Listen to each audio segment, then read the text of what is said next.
Hello and welcome. I am Zabraxi. Raise your hand if you like JRPGs.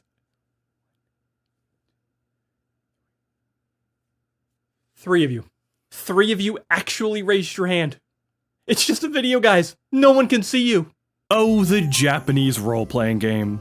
What a roller coaster ride you've been these past few decades. Ever since the popularization of the genre since the days of the original Dragon Quest and Final Fantasy games, the JRPG just hasn't died and seemingly won't die. What might truly be the most interesting bit about this genre in particular is that in many ways, it's evolved and adapted over time, but in others, it's absolutely identical to its core principles from the 1980s. I mean, ask yourself this, what is your favorite JRPG? Really, is it a single answer? Do you know immediately, or do you have to kind of sit on it and dwell on it? Are you torn between two choices like probably The Legend of Dragoon and whatever second place is gonna be? Also, about your favorite, is it a more recent entry like in the last 5 years or so? Or is it one from the retro or the golden era of JRPGs? Also, have we expanded the length of the golden era, by the way? It used to just be the PS1, but now it apparently seems to extend from the SNES generation from like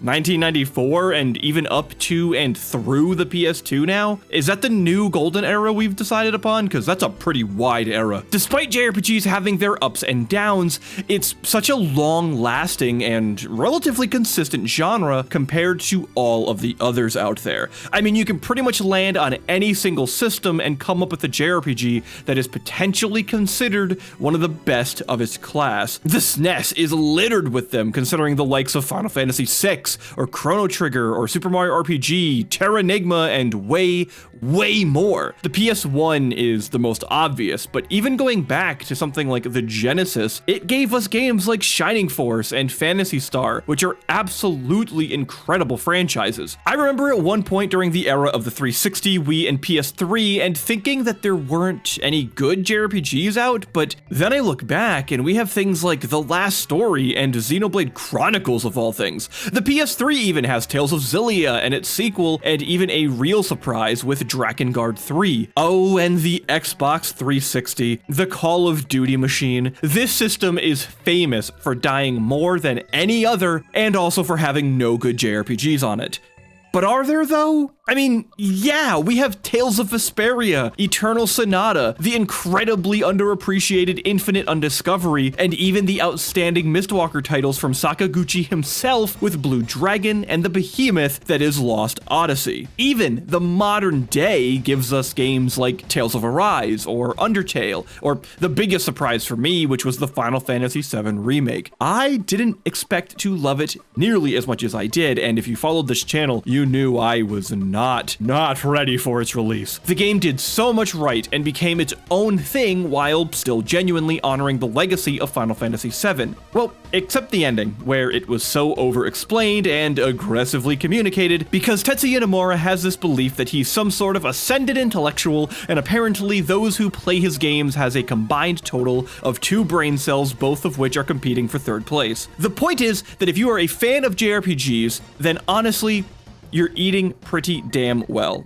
even if you have to deal with Nomura telling you that you're an idiot most of the time. There is so much out there, and the range of mechanics and stories always impresses. We haven't touched on so many amazing series in this for examples, like Star Ocean or Disgaea or Ys, but that's because seriously discussing a topic like this could be its own entire episode. I could make a whole episode on just listing good JRPGs, but because there are so damn many of these things, in order to stand out, you really have to do something unique. Suikoden! Man, you ever just nail a segue so well that you kind of impress yourself? In the mid-90s, the end of the 16-bit era was upon us. The Sega Genesis and the Super Nintendo were healthily competing, and the Atari Jaguar died a silent death. Do you know how many people actually have no idea that the Atari Jaguar is a thing, by the way? I mean, really, why would they even know about it? The thing sold less than the Philips CDI. Yeah, the console literally only famous for bad Mario and Zelda games. Sorry, hold on, actually. A tangent for just a moment here. What makes this so crazy to me is that the Jaguar was $250 and the CDI was $1,000. The thing was 4 times the cost, had absolutely no historic legacy to run with, but outsold the Jaguar by almost triple. Wow, that is embarrassing. Atari Jaguar, do the math. In terms of games, there was a lot of big players in the scene, with the likes of id Software, Rareware, Capcom, Hudson Soft, Westwood Studios, and even Konami.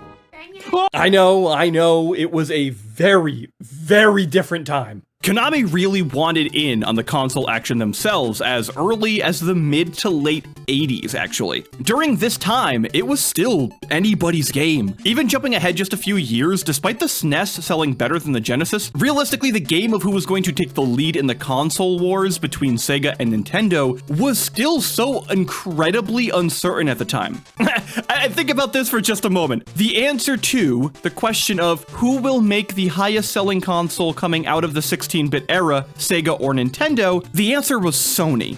Okay, Konami was a juggernaut at the time. Yeah, we have to remember that that was a real time in history where Konami, that badge, that emblem that you saw on a cartridge or a box art, that was exciting. And they wanted to force themselves into the console market as well. So in 1992, a 6-month employee fresh out of college with zero experience in game development was appointed to assist in creating launch titles for this new hardware. That man was Yoshitaka Murayama. Obviously, the Konami console went, well, nowhere. We don't have it. It doesn't exist. But the games being developed were still pushed, but pivoted into the Sony PlayStation. You know, that one that literally no one saw coming. With a combined total of 10 employees to work on the new PlayStation project, Murayama would have to make a miracle happen, but was offered a few different genres of game to make, and his choice of genre that he wanted to make, it actually wasn't on that list. So he accepted RPG and moved on anyway. You may not have been loved by your father at first,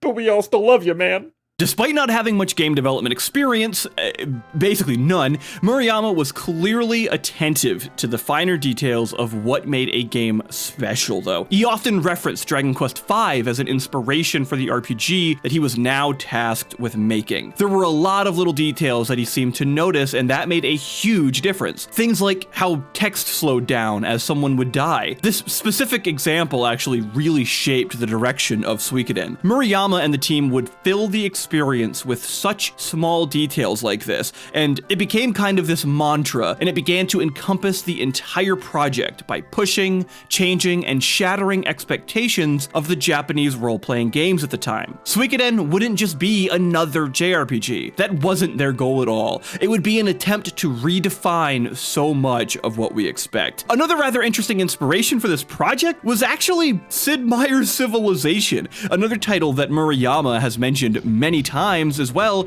was also a shoot 'em up called Metal Black, which was developed by Taito. Yeah, that's another company that was actually pretty big. I've not actually heard of Metal Black until doing the research for this video, but it looks really fun to play, and the soundtrack is absolutely nuts. It is so good. It's actually such a good soundtrack that even during the gameplay while you're in that stage, the music track will pop up on the bottom right-hand corner, letting you know the name of the song. How cool is that? Like, the audio designers and the composer knew, nah, this is some real stuff and we're gonna show it to everybody. Something I've always wondered about Suikoden is why such a beefy case for a one-disc game? Yeah, it's the double jewel case thing, and I actually thought that the first time I opened this that I had been ripped off, because you can see like a spot for the disc, but then this is actually where it was, and there's like other spots for it.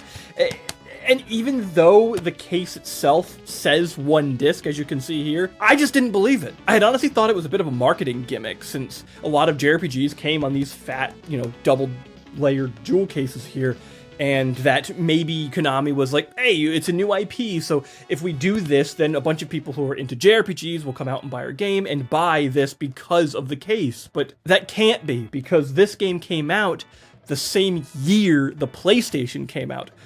So that expectation hadn't been set yet at all. And to make things even more confusing, Suikoden 2 released, and it's a single case, like a single disc case. It's just back to itself. It's like normal. So they clearly didn't care, and this is when it would have mattered. But I know I'm really derailing here, but I need to know. If anyone knows why this happened, why this style case was used, please tell me. It has been eating at me since I've owned Suikoden, and since I've started making this video, it's been really gnawing at me. Please tell me. There's something else I've always wondered, though, and that's that, well, this is going to be my first time ever playing a Suikoden game, and I don't even know what the heck a Suikoden even is. The water margin. As we jump into this game, we need to acknowledge its largest inspiration. In the early 1300s, there existed a Chinese story known as the Water Margin. The basic overview here is that 108 outlaws come together to create their own army to overthrow the corrupt government. That synopsis is 100% identical to Suikoden itself. Heck, the word Suikoden translates to English as Story of the Water Margin. Even the full Japanese title, Genso Suikoden, just simply means the fantasy story of the water margin. There you go. There's your Japanese lesson for the day. A little bit of trivia here for you, but Sobraxi is actually a direct translation of loser talking into camera. This idea of 108 outlaws would be directly adopted by Maruyama and the team into the 108 Stars of Destiny, who are attempting to overthrow the evil empire. Yes, this does in fact mean that there are 108 total characters that you can recruit to be part of your army. That's totally awesome. Much of the experience revolves around this monstrous cast of characters and their recruitment processes. But if we're spending so much of our efforts building an army, then what actually triggered this whole series of events to begin with? Let's start at the beginning. The very beginning. The default name for our hero here is Tyr, or Tyr? Tyr? But instead, I let everyone who watches vote on the name, and this is what resulted. Alright, so I'm about to start playing Suikoden, and I asked everyone what they think I should name the main character. So I took all the names, I wrote them into little pieces of paper, put them all into a hat, and as a little added bonus, I added the names of the submitter as well. I know I didn't tell you, so this is the more fun part. I also have a witness with me so she can attest to make sure that I'm not cheating. So let's grab the winner here, and who's gonna be the main character of Suikoden? Oh, it's Curry. Here's the legend of our tale. The leader of the Liberation Army, Curry McDole. Well, I said you could vote. Though, honestly, when I found out that you can name your character all of the PlayStation controller button symbols, it was really, really hard to not just do that instead. The setup for Suikoden is incredibly simple and straightforward. You are the son of one of the leading generals who is back off to war. In the meantime, you are to train under an appointed mentor who is clearly, totally not evil and would absolutely not betray you. There's absolutely zero indication that this man hates you and would happily sacrifice Curry for his own games. While you're off on your first couple of missions, your childhood friend Ted exposes the party to the power of what is called a true rune. Runes are what allow people to utilize the magic of this world, kind of like Magicite in Final Fantasy VI. While there are many runes, there is a special class called the true runes. These are the peak of potential and are actually directly tied into the elements of the universe itself. There are 27 of these true runes, and Ted actually possesses one of them known as the Soul Eater. When we first see Ted use this power, it's overwhelming and has a special property to feed off of the souls of what it kills. Word of Ted's rune gets back to a sorceress named Windy. Windy? We're gonna go with Windy. She attempts to rip the rune from Ted against his will, and he is able to flee, but his life is still going to come to an end. The party's attempt to save and protect Ted is seen as an act of treason against the Empire, and now that Curry has the Soul Eater rune, the Empire is hunting down our hero and his friends. As the party flees the capital, you start to learn more about the world and how the Empire has seemingly recently become corrupt and oppressive, and the team joins up with a group of rebels called the Liberation Army. And through a tragic death of their leader, Curry of all people is handed the leadership role, and thus begins our quest to acquire as many helping hands as possible in an attempt at resistance. Oh boy. Wait a minute. So Curry accidentally becomes the leader of the Liberation Army? Curry, son of Tio McDole, the great Empire general, he ends up leading the resistance?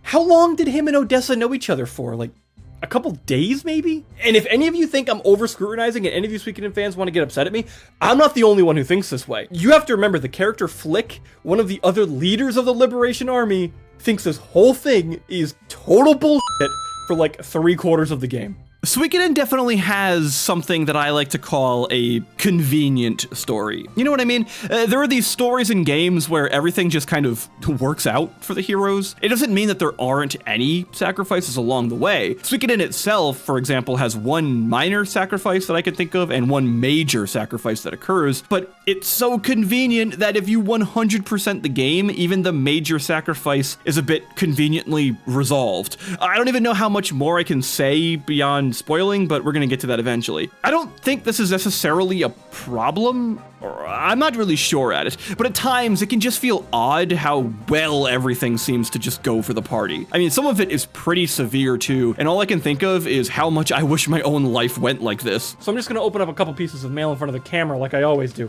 First things first, I have an assassin hired to kill me. Well, that's not good. That'd be really crappy if they got me. Oh, never mind, I just found out the assassin died. Cool. Oh, and my student loan just got paid off. That's kind of awesome. And my credit card. Sweet. Oh, and I'm the leader of a rebel army. That's, no, I don't want that. Why would I want to be the leader of a rebel army? Oh, I was just removed from leader of the rebel army. All right, I can deal with that. Oh, and I completely beat the point I was trying to make into the ground. Convenient. After the first few hours in our adventure, we are tasked with building this army.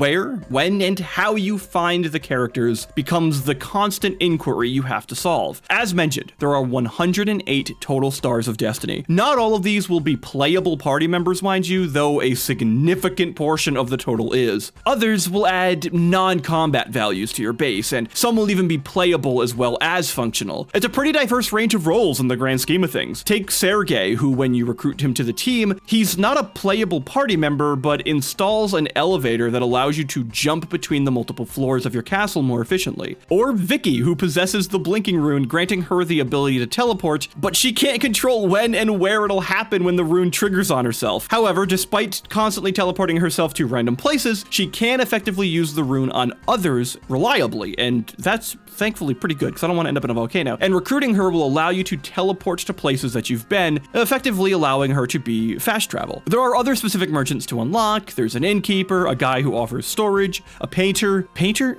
Buddy, there's a war going on right now. I think the painting can wait. There's different blacksmiths of all different skill sets, and even a bathhouse host which you can decorate. There are so many functions for these characters to fill outside of the combat. This is the epitome of flavor. It's content that's added purely to unlock conveniences for the player as a reward for exploration. I'm so thankful that Suikoden released when it did, because these types of gameplay could have easily been sold as DLC today. So while I mentioned that not every recruitable character is a playable combat party member, don't for a moment think that there aren't still a lot of them. I've heard that the 108 total character count is misleading because not all of them are part of the 6-player party. Okay, I guess you could look at it that way, but really, what's the point there? Is it to just devalue and lower the accomplishment of Suikoden's massive cast? Because I don't know if these people know this, but Suikoden still ends up with 78 playable party members. Oh, I'm sorry, I forgot to mention that anything under 80 is apparently no longer impressive to some people. I mean, come on, this number is still absolute insanity, and I've never heard of another game from that era that even comes close. Like, Chrono Cross is up there too, I guess? But that raises the question. The hell do you put all these crazy people? So I actually found out pretty early on that not only do you get to name the main character of Suikoden, but you actually get to rename Torin Castle. So you know what that means. Another hat draw. So what we are going to name our castle is... Oh, you've got to be kidding me. I present to you the headquarters of the Liberation Army, the home base of the anti-imperial resistance, a place of sacrifice, discipline, heroics, and a painting that I can't figure out how to finish. The capital of the rebellious uprising, Germa 985 Castle, truly striking fear into the hearts of the enemy. When I first jumped into Suikoden, I didn't really know what I was getting myself into. I knew about the whole 108 Stars of Destiny thing and its massive recruitable cast, but that's about it. The only other thing I knew of Suikoden as a series was that Suikoden 2 was considered by many to be one of the greatest JRPGs of all time. However, judging by recent online discourse, it also seems that many in the fandom are pushing for Suikoden 5 to sit by the second game as best in the series, which is kinda cool. In fact, until 6 months or so before I committed to playing Suikoden, I had only thought there were only 2 titles in the entire series, so color me surprised when I found out that there were 5 mainline games and even more spin-offs such as Suikoden Tactics. How do series this large stay hidden for all these years? Like, I knew Xenogears existed, and I knew Xenoblade Chronicles existed. How did all the Xenosagas escape me? This is almost as bad as the time that I was in high school and found out that over 15 years since I had fallen in love with Donkey Kong Country, that game actually had a sequel. And the way I found out about Donkey Kong Country 2 is that I was watching a YouTube video where someone mentioned Donkey Kong Country 3. There's 3 of them? I didn't even know there were 2 at the time. For so many years, Suikoden was that same enigma to me. I knew the name. I knew the legacy. Yet I hadn't seen any gameplay outside of maybe a couple second snippets here and there. Somehow everything had eluded me all this time, which in hindsight was actually a huge blessing since I was able to jump into this 30-ish year-old game with absolutely no spoilers and 0 expectations of what was to come outside of its genre. The reason I bring this up is because I had no clue about the gameplay, and to me, this is always the most critical element. What really makes Suikoden's gameplay so standout is the variety. The combat isn't deep. There really aren't any real incredibly rich mechanics that'll change the way how we interact with the world itself. Suikoden lacks something like the materia system that redefines how character customization could be handled. There's no addition system and dragoon form that really emphasizes the potential of risk and reward in turn-based combat. So what does it have? Variety.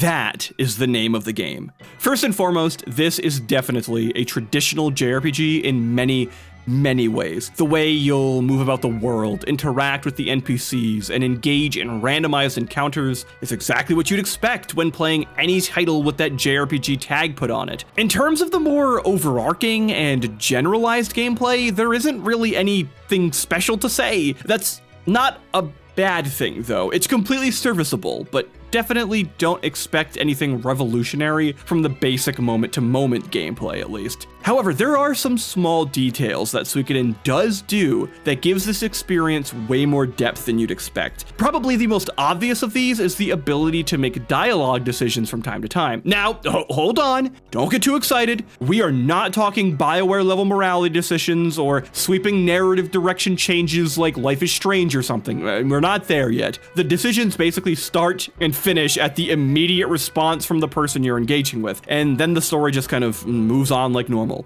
Of course, this would have been more interesting if there were more significant changes to be made, but it's still enjoyable to give our main character a bit more personality, despite the fact that the choices are usually boiled down to yes or no, with the end result being the same anyway. Another form of variety we get in Suikoden is just one of the most Japanese things ever. Fishing minigame. Nope. Card game. Gambling. You got it. Yeah, I knew it. There's nothing more I love than video games promoting gambling to children.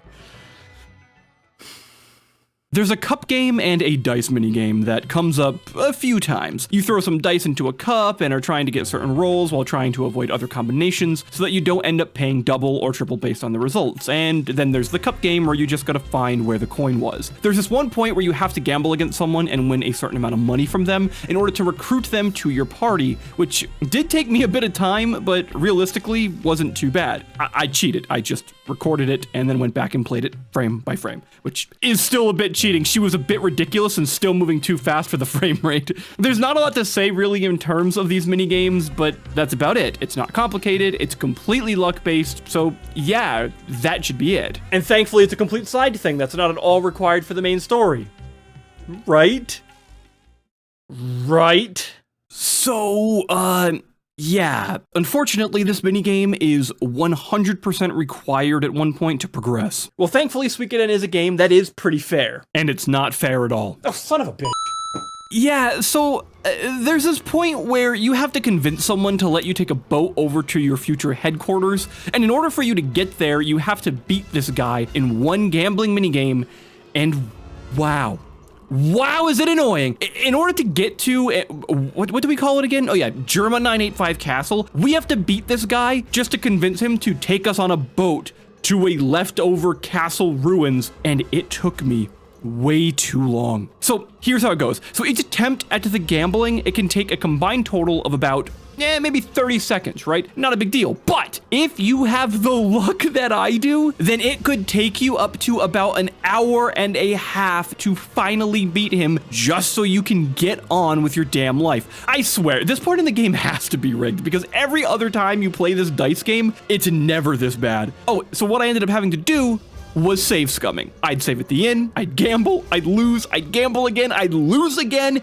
and probably somehow end up paying triple, be out of money, and then have to reset the game and load it all over again. Yeah, it got to a point where the majority of the time wasted was me resetting the PlayStation, booting back into Suikoden, selecting the save file, loading the save, and running back to the house just to gamble again, lose immediately because I had to pay triple and now I'm out of money, reset the PlayStation again, and 90 minutes of this. Why? And imagine all of the people who got stuck here who don't save scum this. Imagine not knowing that you could do something like that and losing all of your gold only to have to go back out into the field and grind out that gold from the monsters to be able to try again, lose it, and then go back out into the field again. If I had done it that way, I did a quick math out here, it would have taken me potentially 3 hours to do this part. Considering this moment takes place at around the 3 to 4 hour mark in the game, you could potentially spend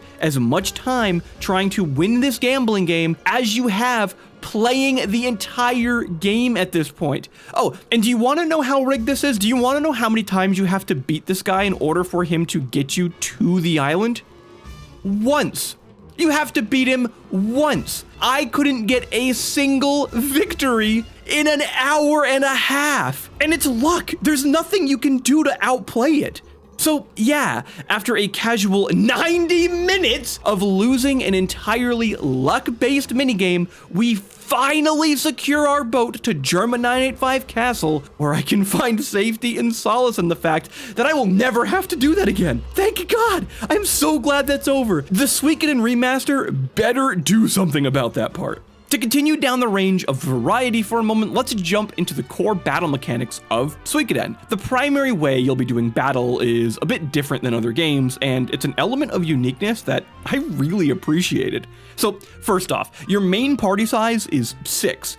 What's also interesting is that you'll be forced to swap out your party pretty often for the first half of the game or so. It actually reminds me a lot of Final Fantasy IX, where you're often required to rotate your party members across the adventure. In fact, while it can sometimes be annoying that you don't have such personal agency over who you have access to and when during these times, there is a potential for incredibly good storytelling here when this is paced and handled correctly. To bring up Final Fantasy IX again, I'm often reminded at the end of Disc 1 where, without spoilers here, the fact that the party is split has incredible consequences on the world itself, and while one group is quite literally fighting for their lives during one of the most depressing moments of the series, the others are living in bliss while they're exploring the world with very little worries on their mind. This dichotomous moment is quite possibly one of the greatest storytelling moments in the entire Final Fantasy franchise, and can only exist because the game took some control away from the player. Suikoden has a similar effect at times.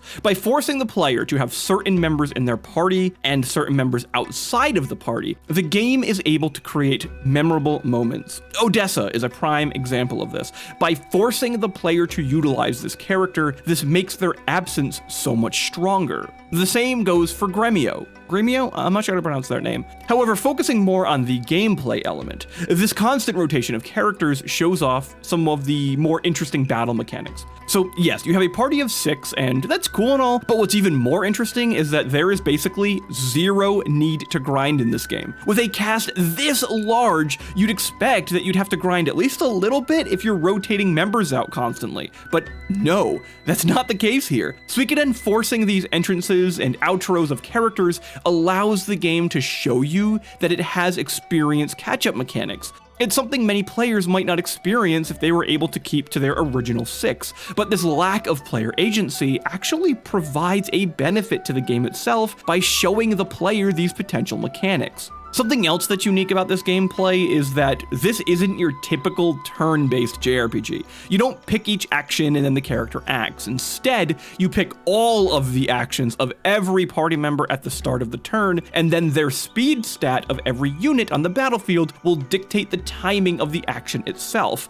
This includes the enemies. There is so much strategy to this, which becomes way more interesting at times than the typical system. Not better, necessarily, but different enough to where you have to attack obstacles in new ways, where you might not have in other entries in the genre. Sometimes, you have to take advantage of a fast and powerful character's early move to get a heal off, thus limiting your offensive potential, but saving a character in the long run and allowing you to not be man down in a particular encounter. The runes also serve as magical usage, which gives you options to spells. There's really not a lot to say about the runes in the original Suikoden, as it's basically just equip rune to user, and you now have access to some spells. That's really all there seems to be. There's a small detail in combat that I do really appreciate, and I just need to point it out because I don't know how more games don't do this. That's the way that healing is handled. So healing is just like every other game for the most part. There's really nothing special there. However, if you were to use a healing item or use a healing spell and the battle ends, that item and ability still go off as the final action before the battle closes, no matter when it would have gone off normally. It's such a small little detail, but when you're in a fight and it wraps up before the heal or antidote goes off, and you don't happen to remember that you have to open up the menu after every battle and then use those items anyway because it didn't go off during the engagement, it can get really annoying in JRPGs, and this is such a huge quality of life that I can't say I've seen in too many games, and now I'm wondering how it hasn't been here all this time. Another interesting element to the battle system is the introduction of unite attacks. Certain characters, when fighting alongside other certain characters, have access to unite attacks, which takes up both of their turns to execute strong offensive abilities.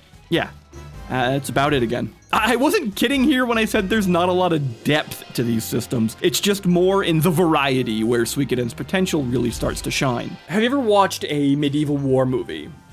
If your answer is no, it's going to be a really weird mental exercise. In most of these stories, you have this kind of large overarching adventure that plays out that's split into 3 different types of kind of battles and storytelling, so to speak, where you have the majority of your adventure, which is that these small bands of people, this party that's exploring out into the world and going out into the woods and doing and conquering these small victories, and these moments end up culminating into one massive battle, one massive climax, where there's this huge grand scale thing where you're trying to invade a kingdom itself, and this all culminates into the ultimate moment, where there's this one-on-one duel, where they just fight it to the death, and it's always such a gripping thing, but yet video games never seem to really do all of them. They kind of all in on one of these formats. Until Suikoden, that is.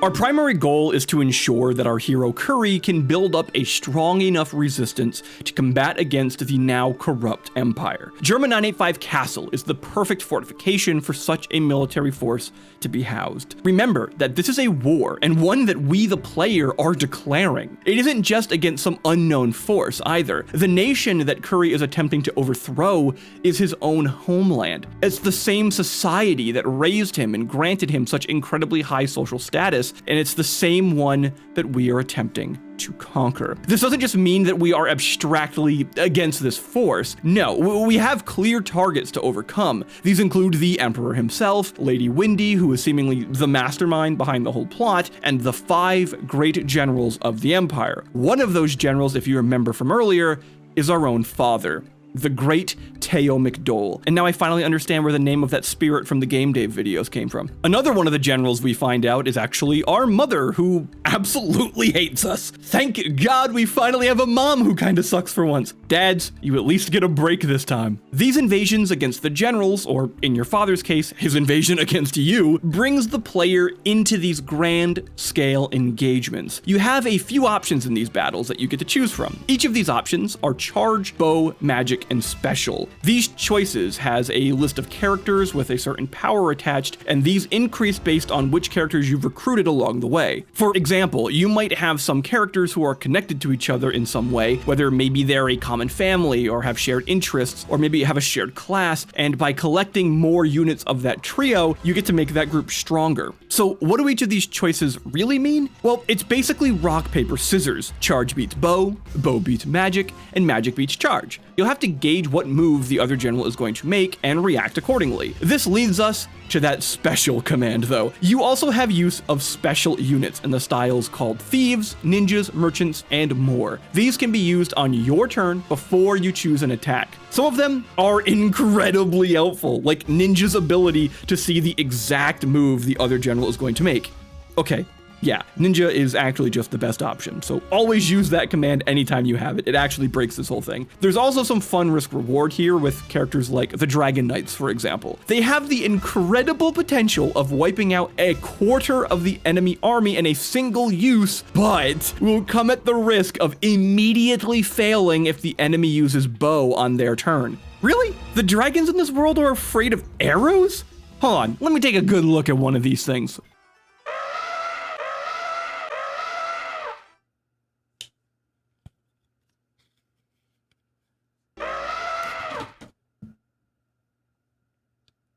That doesn't seem right. Did this guy staple wings to an elephant and call it a dragon? By this point, we have a pretty decent variety of gameplay and could start wrapping up. But do you remember that other example I gave you about epic war stories ending in a 1v1 match to the death? Oh yes, Suikoden has that too. There are a few moments, usually after an army battle, where you must duel the opposing general to the death. Except in one of those cases where a party member Pan, takes your spot, and oh boy, be sure to keep him leveled up at least until this duel here, because if he dies during the duel, that's it. He's gone forever. These 1v1 standoffs operate in a similar mechanic to the battles, with 3 choices forming a rock, paper, scissors strategy. Attack beats defense, though defense still mitigates some of that damage. Defense beats desperate attack, and desperate attack trumps attack. These moments are really epic, and what's also incredibly clever to me is that the dialogue stated before the enemy makes their move is often an indication of their next decision. And it's not like 1 or 2 lines that are obvious about whether they'll attack, defend, or desperate attack either. No, each encounter might have 10 lines pertaining to each possible decision they could have, which forces you to really analyze what the enemy is saying, as well as their potential tone. These duels are a wonderful way to really set the impact of these epic narrative moments. But in terms of gameplay, unfortunately, just pick defense every turn and you'll win every single encounter anyway. Yeah, it's yet another element of the first Suikoden that is fascinating in its idea, but clearly half-baked and just needs more refinement and expansion. All of this eventually leads you to the final assault against the Empire and the Emperor himself. In true JRPG fashion, our final battle is against a dragon. Because of course it is. After a rather decent fight and a pretty fun difficult spike, which you don't often get to say, and a rather cliche Hydra mechanic, the Empire is bested, and the Emperor awkwardly declares his love for the woman who started this whole thing, and then jumps off the castle with her in his arms as they both plummet to their deaths. The dragon battle was a bit cliche, but props to the Emperor for quite literally loving someone to death. So, I had no idea what to expect with Suikoden. As I mentioned earlier, I had no spoilers going into this really. Throughout much of my time playing, I was constantly making notes about everything and how it was all a bit average. But it was still interesting. I found myself consistently making reference to how good Suikoden was, but I almost never used the term great during my note-taking. Please understand that I don't mean this as a knock against Suikoden at all. In fact, this very contemplation led me down to what I think might be a very interesting path. Throughout this roughly 25-ish hour journey, I kept wondering to myself, kept asking, why am I still playing this? This isn't because I wasn't having fun or because the game isn't decent, no, but this question was directly asked to me by someone else. If you weren't recording this for a video, why are you still playing it? Why? Why was I still playing it? Honestly, partly because I know that this is an entire franchise still to follow this entry. Here's the thing with Suikoden. It isn't really a revolutionary masterpiece. It isn't the most compelling story. This isn't a game that I would shout from the rooftops to recommend. However, what Suikoden is a perfect declaration that the stage is set. There are so many mechanics introduced that, while exist as incomplete conjurations in this experience, have the obvious potential to be total game changers if given a little more time. The variety of the primary battle systems between the typical engagements, the army clashes, and the mortal duels help manifest these dramatic moments that so many RPGs could only dream of. The insanely large cast of characters is unrivaled in the space, but setting out to recruit over 100 units conveys this concept of war and battle like no other. The rune system is simple, and it's easy to understand once you experiment with it, but it just needs a bit more conveyance of how exactly to exercise this experimentation. Moments like Gremio's sacrifice was clever in how it forced the player to flip their own perceptions of the character, and it forced us to understand the complexities of, well, all of us. The primary issue with Suikoden is that it sets up so many amazing things in motion, but it never seems to really make any of them land really effectively. What is here is a clear foundation that, if I was in 1995 and playing this for the first time, I would be incredibly excited for what's to come, because the potential is so on the money. Everything looks great. Everything is set well. Everything is where it needs to be. And now, all the developers need to do is expand upon the ideas to fully realize them.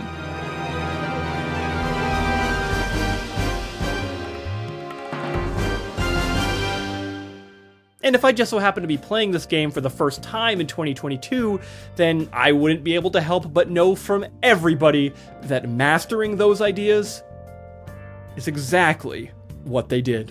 So what do you think? Do you think I'm wrong in my assessment, or do you think I'm right on the money? Is this a game that now you might want to try out, and maybe you can check out the Suikoden 1 and 2 remasters that are on their way? But with that, I'm out, and I'll see you all in the next one. Bye-bye! I can't wait to finally play this.